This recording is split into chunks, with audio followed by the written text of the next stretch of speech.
ആ ഇല്ല ഇല്ല. മറ്റേന്റെ ആ ചില്ലറ പൈസ കമ്മീഷൻ കിട്ടാനുള്ള ഇതുവരെ കിട്ടിയിട്ടില്ല. എവിടുന്ന് കിട്ടണ്? എന്താ 3-4 ഇപ്പൊ പ്രാവശ്യം വന്നിരിക്കണേ? ഇന്റെ സ്വഭാവം കൊണ്ട് അറിയിച്ചിരിക്കാണ്. ഞാൻ വിളിച്ചിട്ട് 4 വർത്താനം പറഞ്ഞു കൊടുക്കട്ടെ, അല്ലാതെ ഇത് കിട്ടണ്ടേ. ആ അയ്യൊന്ന് പറഞ്ഞാളെ. അല്ലെങ്കിൽ ഞാൻ വരും പറഞ്ഞാ മതി.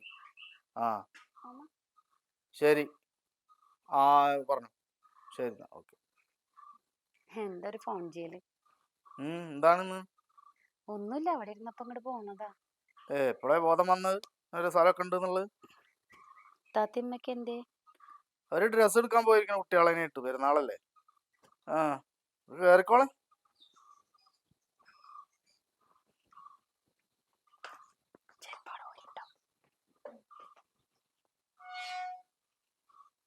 എന്നാ ഞങ്ങളൊന്നും അങ്ങോട്ട് ഓല് ഇപ്പഴൊന്നും വരില്ലല്ലോ. ഇതിപ്പോ നിങ്ങള് ഓലെ കാണാൻ വന്ന? അല്ല, എല്ലാരെയും ഒക്കെ ഒന്ന് കാണാലോ വെച്ചിട്ട് ഇറങ്ങി. എന്താണ് ഇപ്പൊ അങ്ങനെ ഒരു തോന്നലുണ്ടാവാ? ഇത്ര കാലം ഉണ്ടാവാത്തൊരു തോന്നല്? ഏ അല്ല, ഒന്നും ഉണ്ടാവില്ല പറയാൻ, എനിക്കറിയാ. ഒന്നും ഉണ്ടാവൂല പറയാൻ. കഴിഞ്ഞ കാര്യങ്ങളൊക്കെ പറഞ്ഞിട്ട് ഏത് എന്താ കഴിഞ്ഞ കാര്യങ്ങള്? ഞാൻ ഇപ്പത്തെ കഴിഞ്ഞ കാര്യം പറഞ്ഞേ? കഴിഞ്ഞ കാര്യം കണക്ക് ഓർമ്മ ഉണ്ടല്ലേ? അല്ലേ? നാട് മുഴുവൻ കുട്ടിച്ചോറാക്കിയിട്ടേ ഒരു തറവാടിന് മാനം കെടുത്തിട്ട് പോയതാണ്. ആ കണക്ക് നല്ല ഓർമ്മ ഉണ്ടല്ലോ അല്ലേ? വെറുതെ കൊണ്ട് പറയിപ്പിക്കാൻ നിക്കണ്ട. അല്ല എന്നിട്ടിപ്പോ വന്നിരിക്കണ്. ഇക്ക, ഞാൻ ഒരു കാര്യം പറയാൻ വേണ്ടിട്ട് വന്നതാ. സുബൈർക്കാക്ക് ഒരു ഓപ്പറേഷൻ പറഞ്ഞിട്ടുണ്ട്. അറിയാലോ, കുറച്ച് മാസങ്ങളായിട്ട് പുള്ളി കിടപ്പില്ല. ഓപ്പറേഷൻ കൊണ്ട് കൂട്ടിയാ കൂടില്ല. എന്തേലും ഒന്ന് ഞങ്ങളെ സഹായിക്കണം. എന്റെ സുബൈർക്കാക്കേ അന്നെ ഇവിടുന്ന് ചാടിച്ചു കൊണ്ടുപോകുമ്പോ ഇങ്ങനെയൊന്നും അല്ലല്ലോ പറഞ്ഞിരുന്നു. ഞാൻ അങ്ങനെയാക്കും ഇങ്ങനെയാക്കും എന്നൊക്കെ അല്ലേ ഇതാ പറയുന്നത്. പടച്ചോ അത് കൊടുക്കണ മാതിരി കൊടുക്കും. അതാണ് മനസ്സിലായ? 10ന്റെ കായ് ഇന്റെ അടുത്ത് കിട്ടൂല. ഞാൻ വെച്ചിട്ട് ഇങ്ങോട്ട് വരണ്ട. സുബൈർക്കാക്ക് വീടുണ്ടല്ലോ, കുടിയില്ലേ? അവിടെ പോയിട്ടേ എന്താച്ചാ ചെയ്യാൻ പറയും. അവിടുന്ന് പൈസ ഒക്കെ തന്നിണ്ടായിരുന്നു, അതൊക്കെ കഴിഞ്ഞ്. അത് കഴിയും. ആ ജാതിയിലാണല്ലേ നിങ്ങളെ കാട്ടിക്കൂട്ടലുണ്ടായിരുന്നത്. ഇവിടുന്ന് ഇനി ഉപ്പാനെയും ഉമ്മാനെയും എല്ലാരും നാണം കെടുത്തി കണ്ണീര് ഉടിപ്പിച്ചിട്ട് ഈ നാട് മുഴുവൻ നാറ്റിച്ചു പോയതല്ലേ അല്ലേ? അപ്പൊ അനക്ക് സുബൈർക്ക് ഭയങ്കര വലുതായിരുന്നല്ലോ. 3.5 മുളം വയലാവുണ്ടായിരുന്നല്ലോ ഓന്. എന്നെ ഇവിടുന്ന് കൊണ്ടുപോകുമ്പോ ഞാൻ കാല് പിടിച്ച് പറഞ്ഞില്ലേ പൂവല്ലേ പൂവല്ലേന്ന് പറഞ്ഞില്ലേ? അന്ന് ആരൊക്കെയായിരുന്നു കല്യാണം കഴിപ്പിച്ചു കൊടുക്കാൻ? കുറെ രാഷ്ട്രീയ പാർട്ടിക്കാര്. അവർക്ക് പിന്നെ തന്നെ ആയിരുന്നല്ലോ പണി. പണ്ടും അതെ ഇപ്പോഴും അതെ, കല്യാണം കഴിപ്പിച്ചു കൊടുക്കല്. പാർട്ടി ഓഫീസും കല്യാണവും. ഇപ്പൊ എന്താ അവരില്ലേ? ഉണ്ടാവില്ല.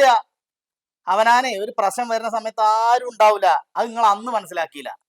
അന്ന് ഭയങ്കര ചോരത്തിളപ്പിൽ അങ്ങോട്ട് ഇറങ്ങിപ്പോലും എന്തൊക്കെയാണ് നിങ്ങൾ കാട്ടിക്കൂട്ടിയ രണ്ടാളും കൂടിയിട്ട്.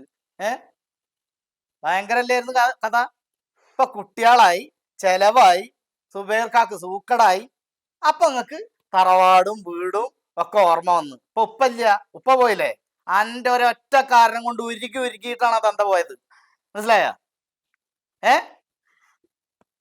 അതൊക്കെ ഒന്ന് മനസ്സിൽ വെക്കണം.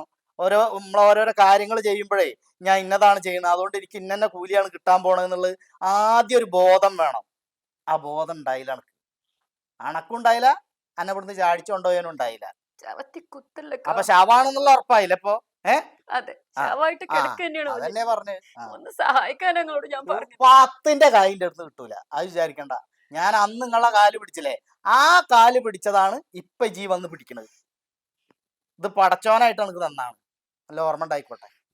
ശരി, പഠിച്ചവനായിട്ട് തന്നെയാണ് അറിയാം. എന്റെ ഉപ്പാന്റെ ഉമ്മാന്റെ പൊരുത്തല്ലാണ്ട് ഞാനത് കല്യാണം കഴിച്ചത്. ആ ബോധം എനിക്ക് അന്നുണ്ടായില്ലല്ലോ. ഇന്നുണ്ട്. അന്നിപ്പോ വന്നതല്ലേ. അപ്പൊ ഇപ്പൊ എനിക്ക് ബോധം വരുമ്പോ ഞങ്ങളൊക്കെ വേണം, ഞങ്ങൾ സഹായിക്കും വേണം. ബോധമില്ലാത്ത കാലത്ത് ഞങ്ങളൊക്കെ എനിക്ക് ശത്രുക്കളായിരുന്നു അല്ലേ? ഇതൊക്കെ എന്നെ കൊണ്ട് പറയിപ്പിക്കണാണ്. അല്ല പറയാതിരുന്നിട്ട് കാര്യമൊന്നുമില്ല. ഇത് ഞാനല്ലെങ്കിൽ വേറെ ആൾ പറയാനില്ല. അതുകൊണ്ടാ. ഷംസുക്ക, ഈ സ്വത്തും മുതലൊന്നും നിങ്ങൾക്ക് മാത്രം അവകാശപ്പെട്ടതല്ല. ഇത് എനിക്ക് മാത്രം അവകാശപ്പെട്ട തന്നെ എന്തല്ലാന്ന്? അല്ല, എന്റെ വാപ്പാന്റെ ചോരയാണ് ഞാന്. എനിക്കും ഇതിലൊരു പങ്കുണ്ട്. അപ്പൊ ആൾക്കാന്റെ വാപ്പാനും ചോരേനെയൊക്കെ ഓർമ്മ ഉണ്ടല്ലേ? അന്ന് ഇവിടുന്ന് ചാടി പോകുമ്പോഴേ നോട്ടറിനെ കൊണ്ട് എഴുതിപ്പിച്ചിട്ടുണ്ട്, വക്കീലിനെ കൊണ്ട് അഗ്രിമെന്റ് ഉണ്ട് എഴുതിപ്പിച്ചിട്ടുണ്ട്. ഇനി ഇവിടുത്തെ സ്വത്തിലും ഒന്നിലും എനിക്ക് അവകാശമില്ല എന്നുള്ളത് കോടതിയിൽ നിന്ന് ഇറങ്ങുമ്പോ. ഓർമ്മണ്ടാ? ആ അഗ്രിമെന്റ് പേപ്പർ ഇപ്പോഴും എന്റെ കയ്യിലിരിക്കുക. ശരി തന്നെയാണ്. നിങ്ങൾ എഴുതി വാങ്ങിച്ച കഥക്കൊക്കെ നല്ല ഓർമ്മ ഉണ്ട്. ഓർമ്മ ഉണ്ടായാ പക്ഷേ മതി. അക്കൂട്ടത്തിൽ നിങ്ങൾ മാത്രമേ ഉള്ളൂ എന്റെ ഉപ്പല്ലേട്ടാ. പറഞ്ഞ് അവസാനിപ്പിച്ച് തിരിച്ചു കൊണ്ടുണ്ട ഈ ബുദ്ധിയില്ലാത്ത പെണ്ണിന് നിങ്ങൾ എല്ലാരും കൂടിയിട്ട് തിരിച്ച് ഓന്റെ അടുത്തൊക്കെ ഏൽപ്പിച്ചിട്ട് ഉള്ള സ്വത്ത് മുഴുവൻ എഴുതി മേടിക്കാ ചെയ്തത്. ഉം. ഇതൊന്നും ഞാൻ മറന്നിട്ടില്ല. ഇയ്യ് അതൊരു പൊട്ടിയായതുകൊണ്ട് ഞാൻ അതൊക്കെ ചെയ്തതെന്ന്. ഇയ്യ് ഇത് കുഴപ്പമൊന്നുമില്ല. നിങ്ങളും നിങ്ങളെ മക്കളും നിങ്ങളെ ഭാര്യയും കൂട്ടാണ്ട് എന്റെ മക്കളെ കൂടി മുതലങ്ങോട്ട് തിന്നോളേ. അതിലൊരു വിഷമമില്ല. പക്ഷെ ഇന്ന് എന്റെ ചങ്ങായിക്ക് തീരെ വയ്യ. ഈ 10 കൊല്ലം വരെ ആ ചങ്ങായി എന്നെ പൊന്നു പോലെ നോക്കിയിരിക്കുന്നത്.